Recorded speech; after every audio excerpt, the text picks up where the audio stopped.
زرغونه د یو پښتني کلي ساده مهربان او ښکلې نجلۍ وه. د مور او پلار په کور کې ژوند د نورو نجونو په څېر تېرېده. د خپل پلار ډېره خوښه وه او مور به یې تل ویل: زما لور زرغونه د کور رڼا د هر ځای چې ولاړه شي ایست به راوړي.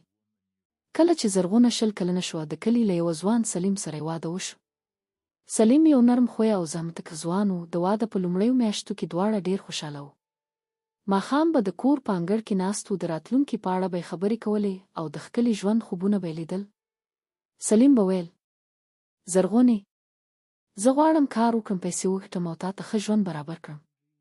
غواړم یو لوی کور جوړ کړم، باغ ولرو او اولادونه مو په خوشحالۍ لوی شي. زرغونه به موسکی شو او ویل به یې: زه ستا تر څنګ په هر حال خوشحاله یم. زما لپاره ستا مینه له هر څه مهمه ده. خو قسمت بل څه لیکلی و. د واده له 6 میاشتو وروسته سلیم د کار لپاره بل ښار ته ولاړ. د تګ په ورځ یې زرغونې ته وویل: یوازې څو میاشتې صبر وکړه، ژر به بیرته راشم.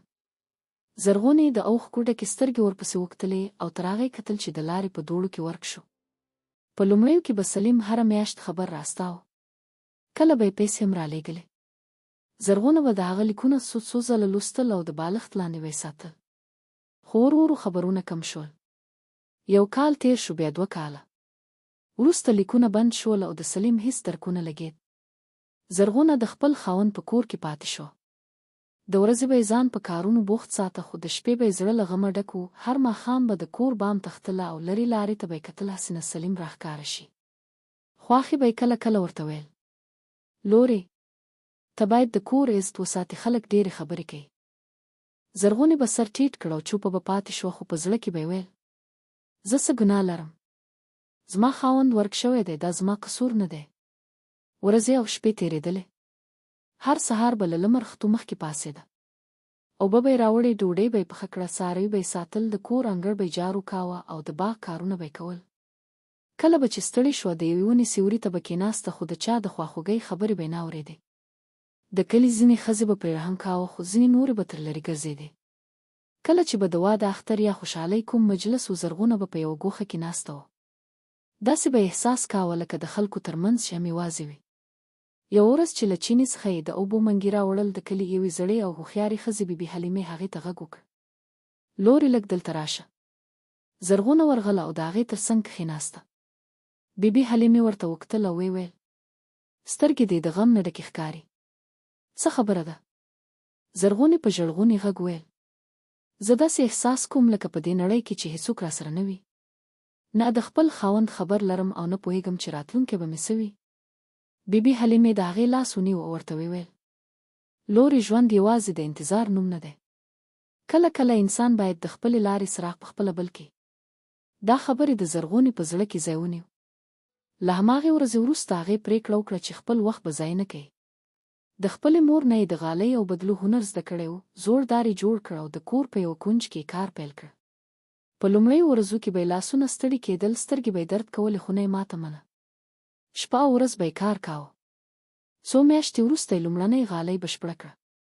کله چې بازار ته یو سوداګر راغی، هغه غالۍ واخیسته او ښه به یې ورکړه. زرغونې چې خپلې لومړنۍ ګټلې پیسې په لاس کې ونیولې، سترګې یې له اوښکو ډکې شوې. هغې په حیرانتیا ځان ته ویل: زه هم کولی شم په خپلو لاسونو خپل ژوند پر مخ یوسم. ورو ورو یې کار ډېر شو. د کلي نورې ښځې هم ورسره یو ځای شوې. چا به اوبدل کول، چا به ګنډل او چا به نور لاسي صنایع جوړول. د څو کلونو په تېرېدو سره د زرغونې کوچنی کار په یوه لویه ډله بدل شو. د کلي لسګونه ښځې ورسره کار کاوه او د خپلو کورنیو لپاره یې عاید پیدا کاوه. هغه خلک چې یو وخت به یې پرې نیوکې کولې، اوس به یې په درناوي سلام ورته کاوه. یوه ورځ د کلي مشر د خلکو په یوه غونډه کې ویل: زرغونه موږ ته وښودله چې انسان په صبر او زحمت هره ستونزه ماتولی شي. عزت یوازې د چا په شتون یا نشتون پورې نه تړل کېږي، بلکې د انسان په کردار او هڅه کې وي. خلکو د هغه خبره په تایید سرونه وخوځول. زرغونه د خلکو ترمنځ ناسته وه. د هغې سترګې له اوښکو ډکې شوې، خو دا د غم اوښکې نه وې. دا د خوښۍ، بریا او ویاړ اوښکې وې. هغې په زړه کې ویل: کلونه مې د یو چا په انتظار تیر کړل، خو نن پوه شوم چې د انسان رښتینی قوت د هغه په خپل باور کې دی. کله چې هغه شپه کور ته ستنه شوه، د اسمان ستورو ته یې وکتل. هماغه ستوري وو چې کلونه مخکې به یې د غم په شپو کې ورته کتل. خو نن یې زړه ارام. هغې موسکا وکړه او له ځان سره یې ویل ما خپل ژوند د انتظار په تیارو کې نه بلکې د امید صبر او زحمت په رڼا کې وموند. او له هماغې ورځې وروسته زرغونه د کلي د ښځو لپاره د زړورتیا حوصلې او عزت یو بیلګه شوه، داسې بیلګه چې خلکو به یې کیسه خپلو لوڼو ته کوله او ویل به یې که انسان باور له لاسه ورنکړي نو تر ټولو تیاره شپه هم یو ورځ سهار لري.